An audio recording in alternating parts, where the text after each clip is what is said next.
Seuraavaksi edustaja Buonanno, 1 minuutti, olkaa hyvä.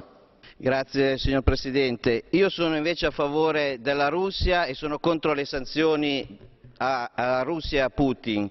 Ho fatto un'interrogazione per sapere anche dell'aereo malesiano, perché prima si diceva che è stato un missile russo, adesso invece vengono fuori proiettili che forse sono ucraini. Secondo me l'Europa fa delle scelte demenziali contro la Russia, ne pagano le conseguenze centinaia di milioni di europei, solo perché dovete difendere l'America dagli loro interessi. Io credo che invece con la Russia bisogna collaborare, perché altrimenti questa Europa, che già è invertebrata contro i clandestini perché non è capace di trovare una soluzione ai clandestini, contro gli islamici perché non è capace di trovare una soluzione sugli islamici, e lo fa adesso con la Russia, è una cosa vergognosa. Qui non ci sono gli euroscettici o gli europeisti, qui ci sono solo gli europirla, cioè che non fanno gli interessi del popolo europeo e non fanno gli interessi di chi ha aziende e economie che lavorano con la Russia. In Italia ci sono tanti imprenditori in difficoltà per le vostre scelte demenziali, e io con questa maglietta voglio dire che sono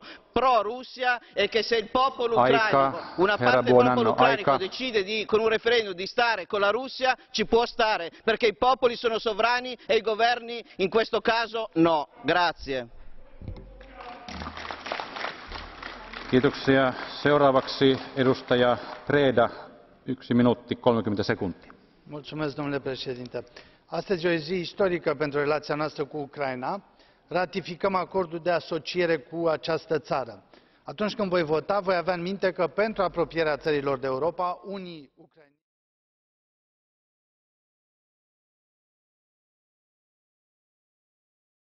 Go on with the speakers list. Mr. Iglesias, 1 minute, please. Gracias, señor presidente. Señor Telička, yo también vengo de un país en el que al final de los años 30 las llamadas potencias democráticas le dejaron solo, pero no seamos hipócritas.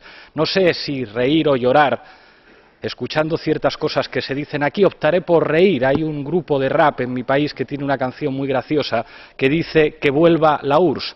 Al final parece que a la URSS nos la va a traer otra vez la OTAN, igual que nos trajo a los fundamentalistas. ¿Se acuerdan, señoría, cuando Rambo combatía con Bin Laden en Afganistán?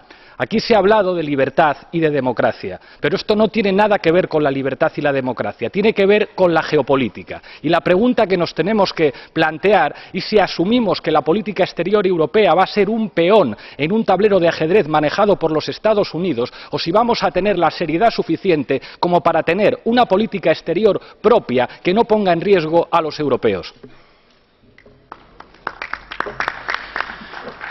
Kiitoksia. Point of order by Mr. Carver, please. Thank you, Mr. President. The timing of this agreement is despicable. We have an intermittent ceasefire coming and going. Please. Farage, EFDD-ryhmän puolesta 2 minuuttia, olkaa hyvä.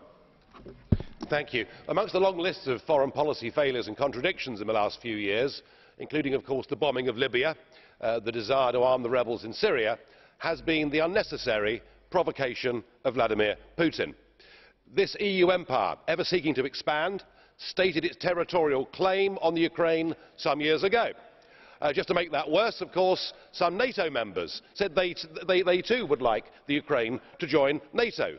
We directly encouraged the uprising in the Ukraine that led to the toppling of the President Yanukovych, and that led, of course, in turn to Vladimir Putin reacting. And the moral of the story is, if you poke the Russian bear with a stick, don't be surprised when he reacts. Now, just to continue with that, today we are rushing through an association agreement at undue speed with the Ukraine, and as we speak, there are NATO soldiers engaged in military exercises in the Ukraine. Have we taken leave of our senses? Do we actually want to have a war with Putin? Because if we do, we're certainly going about it the right way.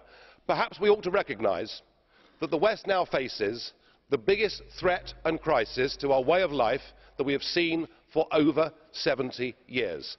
The recent beheadings of the British and American hostages graphically illustrates the problem. And of course we have our own citizens from our own countries engaged in that struggle too. In the war against Islamic extremism, Vladimir Putin, whatever we may think of him as a human being, is actually on our side. I suggest we grow up. I suggest we recognise the real threat facing all of our countries, communities and societies.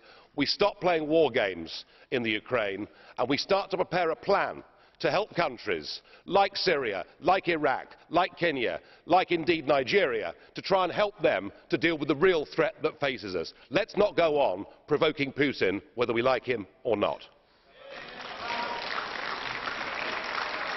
Kiitoksia. Herra Farage, you have been presented a blue card question, actually a few blue card questions. The first one of these was by Mr. Pascu. Do you accept this blue card? Mr. Pascu, 30 seconds, please.